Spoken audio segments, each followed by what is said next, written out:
Pair of electron इसमें से किसके पास प्रेजेंट है? नाइट्रोजन के पास प्रेजेंट है। मतलब इस मॉलिक्यूल के पास एक ही डोनर साइट प्रेजेंट है। तो NH3 को मैं कैसा लिगेंड बोलूंगी? That is called a monodentate ligand. ठीक है। अब सपोज मेरे पास वाटर मॉलिक्यूल है जिसको H2O बोला जाता है। अब इसमें डोनर साइट कौन सा हो जाएगा? ऑक्सीजन हो जाएगा, क्योंकि ऑक्सीजन के पास लोन पेयर प्रेजेंट होता है और ऑक्सीजन अपने लोन पेयर को सेंट्रल मेटल एटम को क्या कर सकता है? डोनेट कर सकता है। तो यहाँ पर भी कितने डोनर साइट प्रेजेंट हो गए? 1 डोनर साइट प्रेजेंट है, तो इसको क्या बोला जाएगा? मोनोडेंटेट लिगेंड बोला जाएगा। तो किसी भी लिगेंड में अगर एक ही डोनर एटम प्रेजेंट होता है या एक ही डोनर साइट प्रेजेंट होता है तो उसको मोनोडेंटेट लिगेंड के फॉर्म पे क्या किया जाता है? इंडिकेट किया जाता है। यहाँ है, अमोनिया है, कार्बन मोनोऑक्साइड है, that is also ma'am called a carbonyl. हाँ मैम लिगेंड मतलब? अभी मैंने आपको बताया, जो सेंट्रल मेटल एटम को अपने लोन पेयर डोनेट करे उसी को बोला यस मैम। जाएगा लिगेंड। अभी बोला ना, कोई भी एटम हो सकता है, आयन हो सकता है, या फिर क्या हो सकता है? न्यूट्रल मॉलिक्यूल हो सकता है। अब एटम का एग्जांपल लो तो Cl। Cl एक एटम है। अब Cl का ही एग्जांपल मैंने क्यों लिया? क्योंकि Cl के पास तीन तीन लोन पेयर प्रेजेंट होता है। ये अपना ये लोन पेयर, ये लोन पेयर, ये लोन पेयर किसको दे सकता है? सेंट्रल मेटल एटम को दे सकता है। तो ये Cl क्या हो जाएगा? एक लीगेंड हो जाएगा ना। समझ रहे हो? That is called. तो कोई एटम है हमारे पास, कोई आयन है हमारे पास, इसी Cl को नेगेटिव फॉर्म पे लिखूंगी तो क्या हो जाएगा? एक आयन हो जाएगा। नेगेटिव फॉर्म में होने के बावजूद भी इसके पास क्या होते हैं? Loan pair of electron present होते हैं। तो ये आसानी से इसको सेंट्रल मेटल एटम को क्या कर सकता है? डोनेट कर सकता है। मॉलिक्यूल की बात करो तो अभी मैंने आपको H2O बताया। H2O में O के पास लोन पेयर ऑफ इलेक्ट्रॉन होता है, तो ये आसानी से सेंट्रल मेटल एटम को दे देगा। तो कोई भी ऐसा मॉलिक्यूल जिसके पास lone pair of electron present है और जो इस लोन पेयर ऑफ इलेक्ट्रॉन को सेंट्रल मेटल एटम को डोनेट करने की एबिलिटी रखे, उसको हम क्या बोलेंगे? लीगेंड बोलेंगे। यही तो बोला मैंने आपको। क्लियर है रिमझिम? Yes ma'am. हाँ चलिए, और उसी में मैंने आपको फर्स्ट एग्जांपल लिगेंड का बताया कि मोनोडेंटेट लिगेंड क्या होता है। मोनोडेंटेट लिगेंड का मतलब, मोनो का मतलब क्या होता है? एक सिंगल। ठीक है, सिंगल चीज कोई भी होती है उसके लिए हम मोनो का टर्म यूज करते हैं। तो कोई भी मॉलिक्यूल मेरे पास ऐसा है जिसके पास एक डोनर साइट प्रेजेंट होगा तो उसको क्या बोला जाएगा? मोनोडेंटेट लिगेंड बोला जाएगा। एज अ एग्जांपल मैंने आपको बोला, जैसे NH3 है, या फिर H2O है, CO है, NO है। तो इनमें क्या है? एक ही डोनर साइट प्रेजेंट है और एक डोनर साइट प्रेजेंट होने की वजह से इसको क्या बोला जाता है? मोनोडेंटेट लिगेंड बोला जाता है। सेकेंड टाइप ऑफ लिगेंड की बात की जाए तो सेकेंड टाइप ऑफ लिगेंड आपका होता है पॉलीडेंटेट लिगेंड। पॉलीडेंटेट लिगेंड मतलब जिसमें एक से ज्यादा donor site present.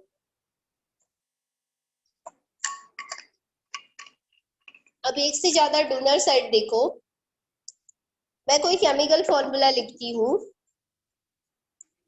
For example एक एनायनिक फॉर्मूला लिखती हूँ। देखिए यहाँ पे है CH2COO, ये अटैच है नाइट्रोजन से, फिर ये अटैच हो गया CH2COO से, देन यहाँ पे ये अटैच हो गया CH2COO से। तो देखो यहाँ पे कितने डोनर साइट होंगे? ये ऑक्सीजन भी डोनेट कर सकता है, ये ऑक्सीजन भी डोनेट कर सकता है, ये ऑक्सीजन भी डोनेट कर सकता है, यहाँ पे प्रेजेंट ये नाइट्रोजन भी डोनेट कर सकता है। तो क्या हो गया? बहुत सारे यहाँ पे डोनर साइट प्रेजेंट हो गए। तो मैं इसको क्या बोलूंगी? पॉलीडेंटेट बोलूंगी। मतलब in this molecule more donor site are present. कोई भी आपके पास मॉलिक्यूल ऐसा है जिसके पास बहुत सारे डोनर साइट प्रेजेंट होते हैं तो उनको पॉलीडेंटेट लिगेंड की कैटेगरी में रखा जाता है। पॉलीडेंटेट लिगेंड के बहुत सारे टाइप होते हैं। इसमें आपका बाइडेंटेट भी आ जाएगा, ट्राइडेंटेट भी आ जाएगा, और टेट्राडेंटेट, पेंटाडेंटेट, हेक्साडेंटेट सभी आ जाएंगे। तो उसको हम क्या बोलेंगे? पॉलीडेंटेट लिगेंड बोलेंगे। जैसे बाइडेंटेट लिगेंड की बात की जाए तो इसका फॉर्मूला क्या हो जाएगा? Oxalate ion C2O4 2 negative, oxalate ion का फॉर्मूला होता है। अगर मैं इसको लिखूं सिंपल इसका केमिकल फॉर्मूला लिखो तो यहाँ पे कितने डोनर साइट हैं, 2 डोनर साइट प्रेजेंट है, तो इसको क्या बोला जाएगा, बाइडेंटेट लिगेंड बोला जाएगा, बिकॉज इसमें 2 डोनर साइट प्रेजेंट है। ऐसे ही इथाइलिन डाइएमाइन लिखूं तो इसका फॉर्मूला क्या होता है, CS, यहाँ पे CH2 आएगा, देन NH2, फॉर्मूला इधर आ जाएगा, ये आपका CH2 और ये यहाँ पे आ जाएगा NH2।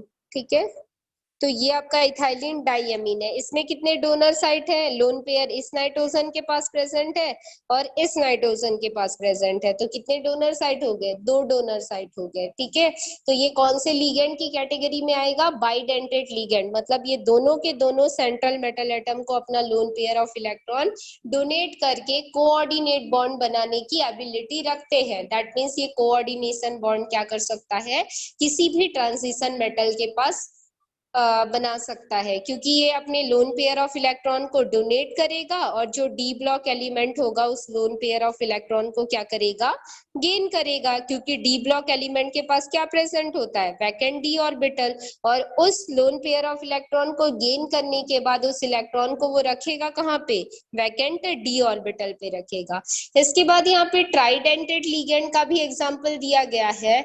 इस ट्राइडेंटेट लिगेंड की बात की जाए तो इसमें 3 डोनर साइट प्रेजेंट है। एक हमारा फॉर्मूला यहाँ पे दिया गया है, ये आपका CH2 है, ये रिएक्ट करता है इथाइलिन एमीन के साथ और ये यहाँ पे बनाता है, यहाँ पे एक आपका नाइट्रोजन का साइट है, देन यहाँ पे CH2 आ गया, देन CH2 और NH2। तो देखो यहाँ पे कितने डोनर साइट हो गए, ये एक नाइट्रोजन यहाँ पे आ गया, ये दूसरा नाइट्रोजन यहाँ पे आ जाएगा और ये तीसरा नाइट्रोजन यहाँ पे आ गया। मतलब 1, 2 और 3 कितने डोनर साइट है, 3 डोनर साइट है, तो इस बेसिस पे इसको क्या बोला जाएगा, ट्राइडेंटेट लिगेंड बोला जाएगा। ठीक है, 2 डोनर साइट होते हैं तो बाइडेंटेट, 1 डोनर साइट होता है तो मोनोडेंटेट और 3 डोनर साइट होते हैं तो क्या बोला जाएगा, ट्राइडेंटेट। ऐसे ही 4 डोनर साइट किसी लिगेंड के पास होगा तो उसको क्या बोला जाएगा, टेट्राडेंटेट लिगेंड बोला जाएगा। ठीक, ये लिगेंड के टाइप होते हैं, बहुत सारे लिगेंड होते हैं हमारे पास, पेंटाडेंटेट भी होता है, हेक्साडेंटेट भी होता है। जो आपका EDTA होता है that is a hexadentate ligand. EDTA का फॉर्मूला क्या होता है, देखिए सबसे पहले तो ये बताइए कि EDTA का फुल फॉर्म क्या होता है, what is the full form of EDTA। आपके प्रैक्टिकल एग्जाम में पूछा जा सकता है, टाइट्रेशन में हम यूज करते हैं किसका, EDTA का, टाइट्रेशन में आप यूज करोगे EDTA का। EDTA का फॉर्मूला क्या होता है पूछा जाए तो यहाँ पे 2 आपके इथाइलिन मॉलिक्यूल होते हैं, इधर से एक नाइट्रोजन इससे अटैच रहता है और इधर से भी एक नाइट्रोजन, उसके बाद 2 एसिटेट आयन इससे अटैच हो जाते हैं। Their formula is a CH3 COO negative, यहाँ पे भी आ जाएगा CH2 COO नेगेटिव, यहाँ पे भी आपका आ जाएगा CH2 COO negative, then CH2 COO negative. तो देखो यहाँ पे कितना डोनर साइड है, पहले तो ये पूरे के पूरे हमारे ऑक्सीजन जो है, ये एक ऑक्सीजन हो गया, ये दूसरा ऑक्सीजन, ये तीसरा ऑक्सीजन, ये चौथा ऑक्सीजन, 4 ऑक्सीजन हो गए। इसके बाद और कौन सा डोनर एटम है, नाइट्रोजन, ये एक डोनर एटम हो गया, ये एक डोनर एटम हो गया। मतलब कितने डोनर साइट हो गए, टोटल 6 डोनर साइट प्रेजेंट। मतलब इथाइलिन डाइएमीन जो होता है हमारा, ये इथाइलिन डाइएमीन टेट्राएसिटेट जिसको EDTA बोला जाता है, इसमें टोटल 6 डोनर साइट प्रेजेंट होता है और ये 6 डोनर साइट से किसी सेंट्रल मेटल एटम को अपना लिगेंड क्या कर सकता है, ट्रांसफर कर सकता है। समझ गए, तो इसको बोला जाता है पॉलीडेंटेट लिगेंड, जिसमें एक से ज्यादा डोनर साइट प्रेजेंट होता है। For example bidentate, tridentate, tetra और हेक्सा एंड पेंटाडेंटेट जो लिगेंड होते हैं इनको बोला जाता है। ठीक है, तो ये लिगेंड के टाइप हो गए। अब इन सभी के पास उन्हीं को देखो, मैंने यहाँ पे कार्बन और हाइड्रोजन को डोनर एटम नहीं बोला, क्यों नहीं बोला ये बताओ, why carbon and hydrogen are not a donor atom, जल्दी बताओ।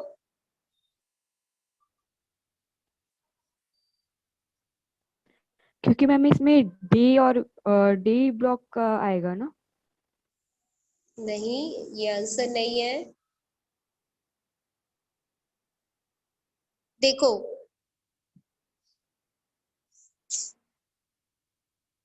जब भी डोनर एटम की बात की जाएगी ना, तो लिगेंड में डोनर एटम की अगर बात की जाए तो ऑलवेज हम किसको लेते हैं, इलेक्ट्रोनेगेटिव एलिमेंट को होते हैं। इलेक्ट्रोनेगेटिव एलिमेंट मतलब जिसके पास लोन पेयर प्रेजेंट हो। अगर मैं नाइट्रोजन की बात करूंगी, यहाँ पे देखो नाइट्रोजन वैलेंस इलेक्ट्रॉन की यहाँ पे बात करते हैं, नाइट्रोजन, ऑक्सीजन और क्लोरीन की बात करती हूँ, तो इसका एटॉमिक नंबर है 7, इसका 8 है और इसका कितना होता है, लगभग 17 होता है। ठीक है, तो अगर मैं कॉन्फ़िगरेशन करूँ तो क्या आएगा, 2 5 आएगा और इसका आएगा 2 और आपका 6 आएगा और इसका आपका आ जाएगा 2 8 और 7। तो इसके आउटर मोस्ट पार्ट पे कितना इलेक्ट्रॉन है, 5, इसके पास 6 है और इसके पास 7 है। अगर मैं इसका वैलेंस इलेक्ट्रॉन लिखूं तो नाइट्रोजन का टोटल कितना हो जाएगा, देखो इसके पास ये एक लोन पेयर आ गया, ये दूसरा लोन पेयर आ गया। ठीक है, ऐसे ही मैं बात करती हूँ किसकी, ऑक्सीजन की बात करती हूँ, तो ये एक लोन पेयर हो गया, ये दूसरा लोन पेयर हो गया, ये तीसरा लोन पेयर हो गया। ठीक है, और ऐसे ही मैं बात करती हूँ क्लोरीन की, तो क्लोरीन के पास भी यहाँ पे एक लोन पेयर आएगा, ये दूसरा लोन पेयर आएगा और ये आपका तीसरा लोन पेयर आ गया। ठीक है, इतने सारे लोन पेयर इसके पास प्रेजेंट है, तो जिसके पास लोन पेयर होगा वही तो डोनेट करेगा ना। जिसके पास इलेक्ट्रॉन का डेंसिटी ही नहीं है वो क्या डोनेट करेगा, क्योंकि देखो ये क्लोरीन एक बॉन्ड बना लेगा, एक बॉन्ड बनाने के बाद इसके पास इतने बॉन्ड बचे, यहाँ पर भी ये नाइट्रोजन सॉरी एक बॉन्ड बना लेगा, उसके बाद इसके पास ये 2 लोन पेयर बच जाएंगे। यहाँ पर ये ऑक्सीजन 2 बॉन्ड बना लेगा, उसके बाद इसके पास ये 2 लोन पेयर बच जाएंगे। ठीक है, तो इसके पास इलेक्ट्रॉन की डेंसिटी क्या है, ज्यादा है। और मैं अगर हाइड्रोजन की बात करूं, यहाँ पे हाइड्रोजन की बात करूं तो क्या आएगा, एक ही आएगा ना। तो हाइड्रोजन अगर कार्बन के साथ जुड़ गया तो एक बॉन्ड तो ये बना चुका है, तो इसके पास इलेक्ट्रॉन ही कहाँ बचे जो किसी को वो डोनेट करेगा। और कार्बन की बात करूं तो कार्बन का एटॉमिक नंबर होता है 6, कॉन्फ़िगरेशन करोगे तो क्या आएगा, 2 और 4 आएगा। और ये कार्बन चारों का चारों बॉन्ड अगर बना लेगा तो इसके पास क्या कोई इलेक्ट्रॉन का डेंसिटी बचेगा डोनेट करने के लिए, इसके पास तो बॉन्ड बनाने के बाद डेंसिटी ही नहीं बचेगा। तो जब इलेक्ट्रॉन का डेंसिटी ही नहीं बचा तो वो किसी और को इलेक्ट्रॉन ट्रांसफर कैसे करेगा, नॉर्मल बात है वो, समझ रहे हो। तो ऐसा कोई भी आफ्टर बॉन्ड फॉर्मेशन अगर उसके पास इलेक्ट्रॉन का डेंसिटी बच रहा है, ठीक है, तभी वो क्या करेगा, एक डोनर एटम का काम करेगा। तो हम ये देखते हैं कि जो हमारा ऑक्सीजन है, नाइट्रोजन है या फिर कोई हैलोजन है, उसके पास बॉन्ड बनाने के बाद बहुत सारा इलेक्ट्रॉन डेंसिटी बच जाता है, तो उसी इलेक्ट्रॉन डेंसिटी को वन साइडेड शेयरिंग करके वो सेंट्रल मेटल एटम के साथ एक बॉन्ड क्या कर सकता है, फॉर्म कर सकता है। तो उसी को हम क्या बोलते हैं, डोनर एटम बोलते हैं। ठीक है, इस बात को याद रखिएगा, उसको हम डोनर एटम बोलेंगे। ठीक, इसके बाद नेक्स्ट यहाँ पे टॉपिक जो बताया जा रहा है, तो मैंने आपको बता दिया कि किस टाइप के एलिमेंट होते हैं। हाँ बोलिए मैम, इसमें जो वर्ड है कोऑर्डिनेशन, उसका मतलब क्या होता है? कोऑर्डिनेशन का मतलब किसी से आप इंटरमिक्स कर रहे हो उसको बोला जाता है, कोरिलेट कर रहे हो या उसके साथ बॉन्डिंग कर रहे हो।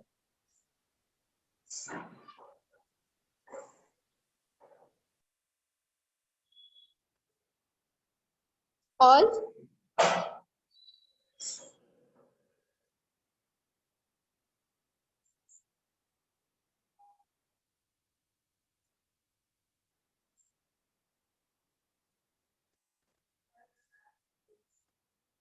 आई थिंक ये लिगेंड के टाइप्स आपको एक बार देखने चाहिए।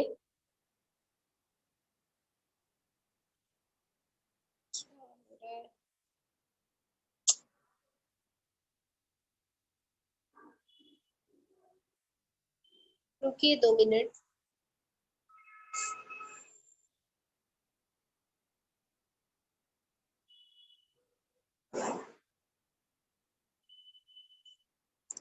देखिए यहाँ पे न्यूट्रल लिगेंड, मोनोडेंटेड लिगेंड होंगे। देखो ये वाटर है आपका, अमोनिया है और पीएच3 है। पीएच3 फॉस्फीन है आपका, इसके पास फॉस्फीन अपना फॉस्फोरस अपना क्या करेगा, लोन पेयर डोनेट करेगा, नाइट्रोजन अपना लोन पेयर डोनेट करेगा और यहाँ पे ऑक्सीजन अपना लोन पेयर डोनेट करेगा। एनायनिक मोनोडेंटेड लिगेंड एक एनायन बनाने के बाद इसके पास 2 लोन पेयर बचेंगे, इन सभी के पास दो दो लोन पेयर बचेंगे, दो, हाँ नहीं 3 लोन पेयर बचेंगे जिसको वो डोनेट कर सकते हैं। तो इसको एनायनिक लिगेंड बोला जाएगा। कैटायनिक लिगेंड हमारे होते हैं नाइट्रोसोनियम और नाइट्राइट आयन, ठीक है। इन सभी को हम क्या कर सकते हैं, ये जब एक पॉजिटिव बॉन्ड बना रहा है किसी के साथ शेयर करके, तो बाकी के बचे जो 2 लोन पेयर होंगे, ऑक्सीजन उसको आसानी से क्या कर सकता है, डोनेट कर सकता है। देखो जब आपके पास 2 होगा ना, जैसे नाइट्रोजन भी के पास भी लोन पेयर है और ऑक्सीजन के पास भी लोन पेयर प्रेजेंट है, क्योंकि अगर नाइट्रोजन ऑक्सीजन के साथ सपोज करो इसके साथ इसने 3 बॉन्ड बना लिया, 3 बॉन्ड बनाने के बाद भी इसके पास 2 लोन पेयर बचेगा, इसके पास भी क्या बचेगा, दो सॉरी एक लोन पेयर बचेगा, ये एक लोन पेयर और ये एक लोन पेयर, ठीक है। तो इन लोन पेयर को ये आसानी से क्या कर सकते हैं, डोनेट कर सकते हैं आफ्टर बॉन्ड फॉर्मेशन। तो एक बार क्या करेगा, जो सेंट्रल मेटल एटम है इस नाइट्रोजन से लोन पेयर को गेन करेगा, दूसरी बार क्या करेगा, इस ऑक्सीजन से लोन पेयर को वो क्या करेगा, गेन करेगा, जिससे भी आसानी से उसको लोन पेयर मिलेगा, चाहे वो नाइट्रोजन हो चाहे वो ऑक्सीजन हो। तो उसी के साथ वो स्ट्रॉन्ग बॉन्ड फॉर्म करके क्या बना लेगा, एक कोऑर्डिनेशन कंपाउंड बना लेगा, ठीक है। तो इस बात को याद रखिएगा। अगर मेरे पास कोई ऐसा लिगेंड है जिसपे पॉजिटिव चार्ज फॉर्म है तो उसको कैटायनिक लिगेंड बोला जाएगा, और कोई लिगेंड मेरे पास ऐसा है जिसके पास नेगेटिव चार्ज प्रेजेंट है तो उसको नेगेटिव लिगेंड बोला जाएगा। और न्यूट्रल लिगेंड जनरली हमारे पास अमोनिया और वाटर जो होते हैं वो न्यूट्रल लिगेंड की कैटेगरी में आते हैं। In a water molecule donor atom हमारा ऑक्सीजन होता है, और जो हमारा अमोनिया मॉलिक्यूल होता है उसमें डोनर एटम आपका क्या हो जाता है, नाइट्रोजन हो जाता है, ठीक है। तो आपको पॉलीडेंटेट और मोनोडेंटेट में डिफरेंस पता हो चल गया होगा। कभी कभी पॉलीडेंटेट लिगेंड का टाइप पूछा जा सकता है, और साथ में उसका जो मैंने एग्जांपल बताया ईडीटीए का जैसे, या फिर 1 मार्क्स के क्वेश्चन में what is the full form of EDTA, ये भी आपको पूछा जा सकता है, तो ध्यान रखिएगा। या फिर right the chemical formula of EDTA, ये भी पूछा जा सकता है। नेक्स्ट टॉपिक है किलेटिंग लिगेंड। किलेटिंग लिगेंड कौन फॉर्म करता है पूछा जाएगा, तो जितने भी आपके पॉलीडेंटेट लिगेंड होते हैं ना, वही किलेटिंग लिगेंड को फॉर्म करने की एबिलिटी रखते हैं। बाकी जो आपका जैसे बाइडेंटेट भी बना सकता है किलेटिंग लिगेंड को, लेकिन मोनोडेंटेट लिगेंड कभी भी किलेटिंग लिगेंड को नहीं बना सकता। किलेटिंग लिगेंड बनता कैसे है पूछा जाएगा, तो हमारे पास कोई ऐसा लिगेंड है जो सेंट्रल मेटल एटम के साथ रिएक्ट करके एक साइक्लिक स्ट्रक्चर फॉर्म करने की क्या रखता है, एबिलिटी रखता है, तो वही एलिमेंट हमारे लिए क्या होता है, किलेटिंग लिगेंड होता है। या फिर आप लिगेंड के बेसिस पे उसको आइडेंटिफाई भी कर सकते हो। जैसे सपोज यहाँ पे एग्जांपल दिया हुआ है, मेरे पास यहाँ पे CO देन H2O होल 6 है, 3 पॉजिटिव आयन है इसमें, ठीक है। इससे रिएक्ट करा रहे हैं 3 इन के साथ, ठीक। अब मुझसे पूछा गया कि क्या ये जो कॉम्प्लेक्स आपको पहले से दिया गया है, क्या ये एक किलेटिंग लिगेंड है, या आफ्टर केमिकल इक्वेशन जब ये इस इन से रिएक्ट करेगा तो क्या ये किलेटिंग लिगेंड बनाएगा। तो आप इसका आंसर क्या करोगे, बताओ। पहले जो कॉम्प्लेक्स मैंने लिखा है हेक्सा एक्वा कोबाल्टेट, क्या ये किलेटिंग लिगेंड है, बताइए।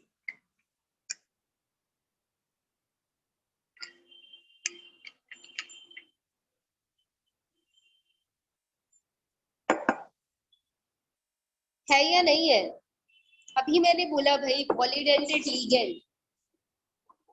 क्लासेस में सो रहे हैं क्या आप सब, मोबाइल ऑन करके।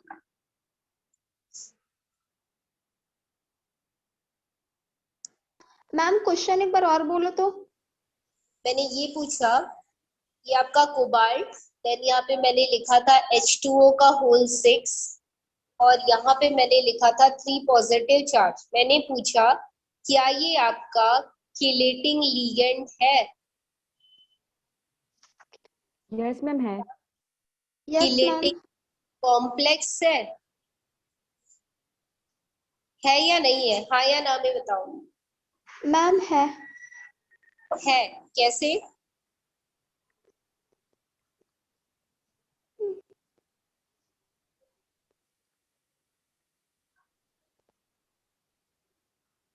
देखो ये H2O है। मैंने आपको अभी बोला कि किलेटिंग लिगेंड तभी बनता है जब लिगेंड हमारा क्या है, पॉलीडेंटेट है। क्या ये H2O पॉलीडेंटेट है?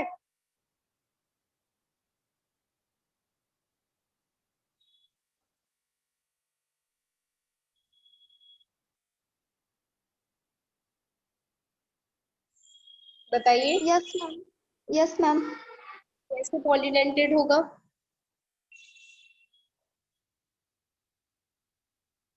कल आप सभी लिगेंड का टाइप पढ़ के आएंगे, कल नहीं परसों की क्लास में, पेंटाहेक्सा, मोनो, डाई और टेट्रा। ठीक है, ट्राई भी आप पढ़ के आएंगे। और सारे लिगेंड के टाइप पढ़ने के बाद उनके केमिकल फॉर्मूला, एक एक एग्जांपल मैं आपसे पूछूंगी, आप मुझे ब्लैक बोर्ड पे लिख के बताएंगे सारे फॉर्मूलाज। और उसके बाद मैं आपको बताऊंगी कि किलेटिंग लिगेंड जो पॉलीडेंटेड और मोनोडेंटेड होता है उसमें डिफरेंस क्या होता है। और फिर आपको समझ आ जाएगा कि किलेटिंग लिगेंड क्या होता है। अगर आपको इतना ही समझ नहीं आया तो आपको किलेटिंग लिगेंड समझ ही नहीं आएगा कि पॉलीडेंटेड क्या है और मोनोडेंटेड क्या है, क्योंकि किलेटिंग लिगेंड सिर्फ वो पॉलीडेंटेड बनाता है, मोनोडेंटेड नहीं बनाता। और लिगेंड को देख के हम आइडेंटिफाई कर लेते हैं कि कौन सा कॉम्प्लेक्स हमारा किलेटिंग है और कौन सा कॉम्प्लेक्स हमारा नॉर्मल कॉम्प्लेक्स है। ठीक है, तो पता करके आइएगा कि मोनोडेंटेड क्या होता है और पॉलीडेंटेड क्या होता है। आज की क्लास हम यहीं पे खत्म करते हैं।